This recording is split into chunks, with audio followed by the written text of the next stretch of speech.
Viewers, मैं हूं Zahid तनोड़ी advocate. आप देख रहे हैं लॉ एंड द लॉयर। निकाहनामा में अगर किसी को कोई जायदाद लिख के दे दी जाती है, क्या ऐसी जायदाद का वो शख्स, वो औरत मालिक बन जाती है? क्या ऐसी निकाहनामा में लिख के दी गई जायदाद की कहीं और पे भी अंदराज कराना ज़रूरी है? यानी इस निकाहनामा में लिखी हुई जायदाद की रजिस्ट्री कराना ज़रूरी है या इंतकाल कराना ज़रूरी है? और अगर कोई रजिस्ट्री या इंतकाल नहीं कराता निकाहनामा में लिखी गई जायदाद का, तो फिर इस लिखी गई जायदाद की कानूनी हैसियत क्या होगी मलकियत के तनाज़ुर में?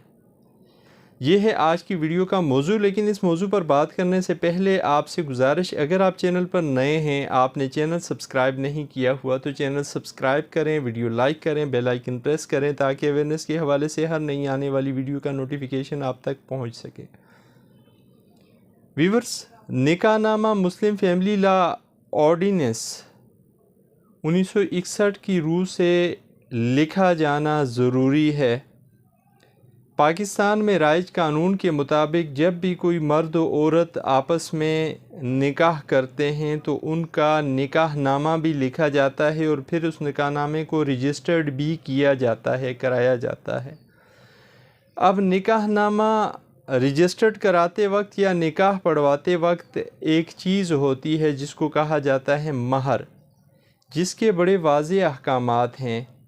अगर महर किसी औरत का मुकर्रर किया गया है, कोई जायदाद, कोई ज़मीन, कोई प्लाट, कोई मकान, कोई दुकान, और वो महर में दे दी है शोहर ने अपनी बीवी को, तो फिर इसका अंदराज निकाहनामे में होता है। निकाहनामे में महर के खाने में कालम नंबर 13 और 14 इस्तेमाल होते हैं अक्सर औकात इसके लिए। उसका अंदराज वहाँ पे किया जाता है, वहाँ पे लिखा जाता है कि जी ये जायदाद, मकान, ज़मीन, प्लाट, दुकान जो भी है, ये इस औरत को महर में दे दी गई या दे दी जानी है। उसकी तफसील भी लिखी जाती है कि ये वाक़या कहाँ पे है और ये किसकी मलकीती है।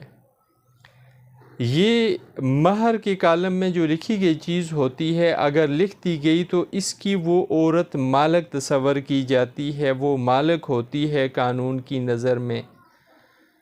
अगर इन दो कालमों के अलावा कालम नंबर 16 में लिखी गई है कोई जायदाद या इसी तरह किसी और कालम में लिखी गई है कोई जायदाद, तो वो महर के ज़ुमरे में नहीं आती। वहाँ पे तोहफ़ा लिखा जा सकता है या कोई और चीज़ लिखी जा सकती है। या फ़र्ज़ करें एक चीज़ अक्सर औकात निकाहनामों में देखने को मिलती है, हमें यहाँ पे जो केसेस आते हैं उनमें, कि 2 कमरे इस्तेमाल के लिए दिए जाएंगे। किसी निकाहनामे में ये लिखी हुई आ जाती है बात। अब यहाँ पे इस्तेमाल के लिए दिए जाएंगे का मतलब ये नहीं है कि ये महर के तौर पे दे दिए गए हैं, ये सिर्फ़ इस्तेमाल की गरज से दिए गए हैं। ये उस औरत का महर नहीं है, डॉवर इसको नहीं कहा जा सकता कानून की ज़ुबान में।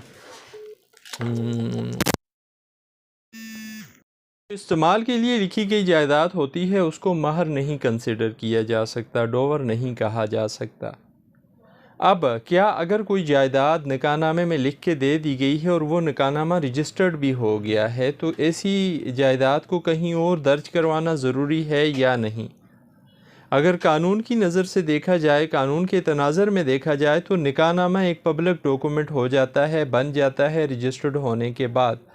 ऐसी निकाहनामे में लिखी गई जायदाद की मालिक वो औरत तस्वर की जाएगी जिसको वो दे दी गई है। इसका अगर कहीं और अंदराज नहीं किया जाता तब भी ये औरत मालिक तस्वर होगी, ये औरत मालिक बन गई है। लेकिन अगर इसका इंतकाल करवा देते हैं या रजिस्ट्री करवा देते हैं आप, फिर भी अपने आप को मज़ीद बेहतर बनाने के लिए या अपने हुकूक का तहफ़्फ़ुज़ करने के लिए तो वो कर सकते हैं, लेकिन लाजमी नहीं है। निकाहनामे में जायदाद लिख के दे दी गई महर के तौर पे, तो उसको रजिस्ट्री अगर न भी कराएं आप या उसका इंतकाल आप न भी कराएं, तब भी ये औरत मालिक है, ये औरत मालिक बन गई है। और इस निकाहनामे में लिखी गई एंट्री की बुनियाद पे ये औरत, अगर इसको कब्ज़ा नहीं मिला होता या नहीं दिया जाता, तो अदालत में केस दायर करके उस जगह का कब्ज़ा, उस जगह को ले सकती है। ये थी आज की वीडियो जिसमें हमने निकाहनामे में लिखी गई जायदाद के हवाले से बात की। उम्मीद है ये वीडियो आपके लिए मालूमात में इजाफे का बायस बनेगी और आपको पसंद आएगी। आखिर में फिर गुजारिश, अगर आप चैनल पर नए हैं, आपने चैनल सब्सक्राइब नहीं किया हुआ तो चैनल सब्सक्राइब करें, वीडियो लाइक करें, बेल आइकन प्रेस करें ताकि अवेयरनेस के हवाले से आने वाली हर नई वीडियो का नोटिफिकेशन आप तक पहुँच सके। ज़िंदगी रही फिर हाज़िर होंगे किसी नए मौजू के साथ। इजाज़त दीजिए। अल्लाह हाफिज़।